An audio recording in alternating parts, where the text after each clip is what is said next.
एकादशी व्रत का सबसे पहला नियम है कि आप जिस दिन व्रत करो उसके एक दिन पहले भक्ति का संचार इस हृदय में कर लो। भक्ति का संचार इस हृदय में कर लीजिए। जिस दिन आप व्रत करो, जैसे एकादशी का व्रत कर रहे हो तो दशमी के दिन शाम का समय जब आवे, रात्रि जब होने लगे, शाम का समय आवे और रात्रि का आप जब भोजन ग्रहण करो तो उस भोजन में कोई ऐसा पदार्थ ग्रहण मत करिए जिस पदार्थ के कारण आपकी एकादशी बिगड़ जाए।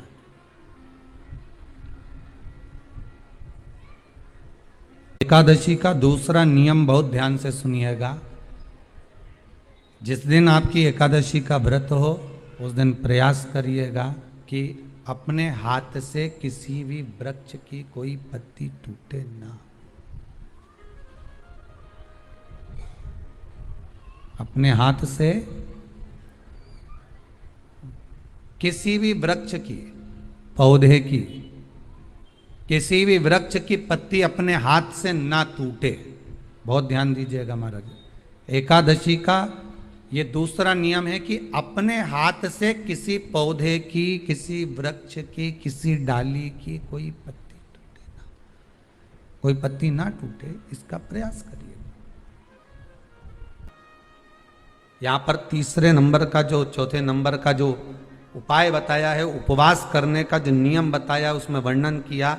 एकादशी के दिन अगर आपका व्रत है तो आप भूलवश भी डब्बे में रखी हुई रोटी गाय को ना देते हुए कुछ थोड़ा सा फलहार, कोई केला, कोई सेब, जो आप खाते हो, अंगूर, पपीता, जो आप ग्रहण कर रहे हो, उसका थोड़ा सा भाग आप गाय को प्रदान करो। आप गाय को दीजिए।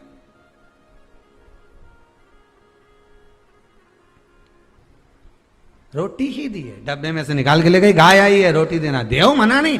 बाकी के दिन आप आपके बेटे से कह दो रोटी दिया बेटा जा, पर आप अपने हाथों से, आपका व्रत है तो आप फलाहार आप कर रहे हो तो फलाहार का ही दान गौ माता को दीजिए। पांचवा वर्णन किया चतुर्थ भाव में, बन सके जितना एकादशी के दिन भगवान का ओम नमो भगवते वासुदेवाय का जाप करें या अपने गुरु मंत्र का स्मरण करें, या जो मंत्र आपके हृदय में समाहित हो, श्री शिवाय नमस्तुभ्यम, ओम नमः शिवाय, राम कृष्ण शिव, जो मन पड़े उसका भजन करें, पर दिल से करना। जितनी देर करते बने उतना देर करो। माला पकड़ने की भी जरूरत नहीं कि माला पकड़ के बैठता हूं तो घट की जिब्या से जप लो नहीं, जी जी वही उतना में ही पूरा हो जाए, वही बहुत। महाराज पांचवा नियम कहा, जिस दिन आपका व्रत रहे किसी निंदक से बात ना करें। निंदक जानते हो? भाई दूज के दिन, दिवाली की जो भाई दूज होती है ना, होली दिवाली की जो दूज होती है, उनमें ऐसा गोबर का भाई दूज बनाते हैं और पास में एक चुगलखोर भी बना है, और चुगलखोर के ऊपर ऐसा भाटा धर दे, एक पत्थर। अब तुम्हारे उधर रखे कि नहीं रखे हमें नहीं मालूम रहे हो, जितने आस्था पे सुन रहे हो, पर हमारे इधर तो ऐसा रहता है, गोबर का भाई बहन बनाए और उसकी पूजन करे, उसके पास में एक गोबर का चुगल चोर भी बनाया, उसके ऊपर बाटा धर। कथा वर्णन कर रही है, निंदक से बात ना करें। मान लो किसी ने आकर आपको निंदा कर भी दी तो तुरंत सूर्य नारायण भगवान का दर्शन करें और 3 बार उनका दर्शन कर कर नेत्र बंद करें, तब जाकर वो निंदा जो अंदर गई है, अंदर पवित्रता प्रदान करेगी, तब जाकर एकादशी का व्रत लगेगा। पहले तो प्रयास करो, अगर जो निंदा करने आता है ना तो उसको उस दिन एकादशी वाले दिन दरवाजे पे लिख दो कि चुगल चोर। फिर कहा जीव की हत्या ना करे। अगला नियम है, अपने द्वारा जीव की हत्या ना हो, प्रयास करना, किसी को कष्ट ना हो। 18 नियम में से एक नियम और, प्रयास करिएगा एकादशी जब भी करें तो द्वादशी से जुड़ी हुई करें, दसवीं से जुड़ी हुई एकादशी कम करें।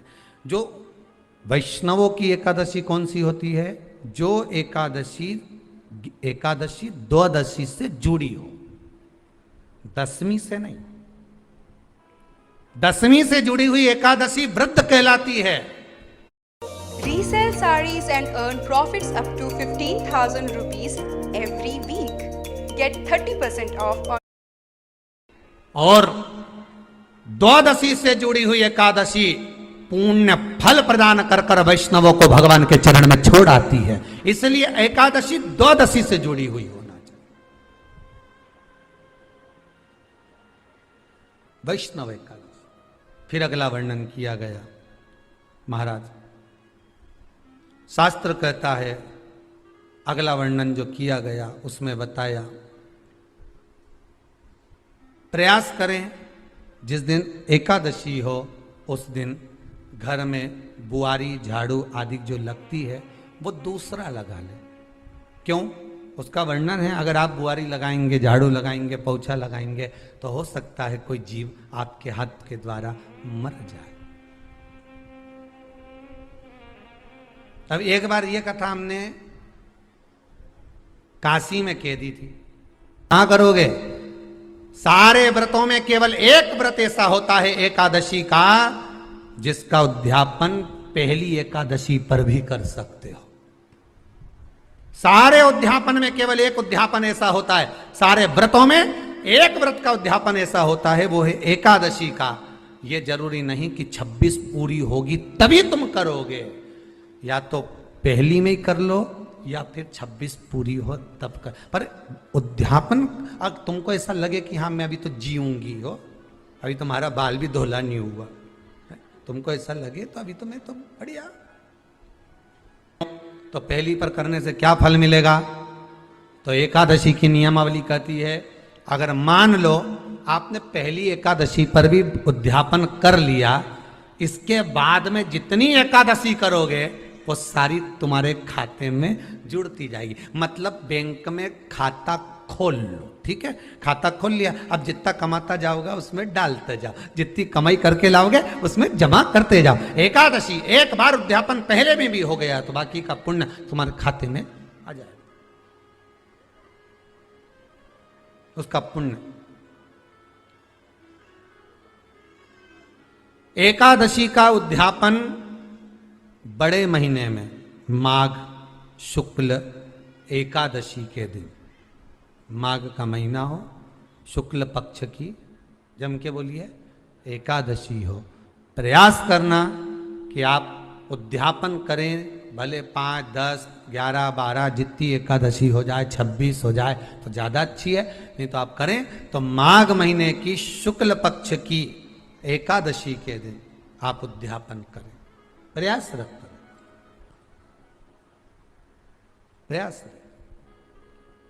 बड़े महीने के अंतर्गत जो उद्यापन, हाँ चतुर्मास के अंतर्गत उद्यापन नहीं होता एकादशी का, बहुत ध्यान दीजिएगा। हमारा ये जो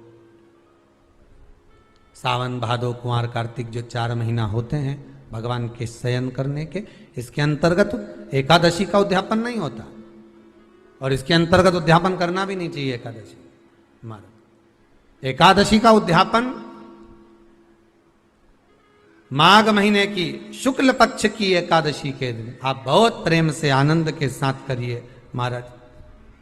परंतु एकादशी के उद्यापन में सबसे ज्यादा अगर कुछ जरूरी होता है तो 24 तरह का नैवेद्य जरूरी होता है। कितने तरह का?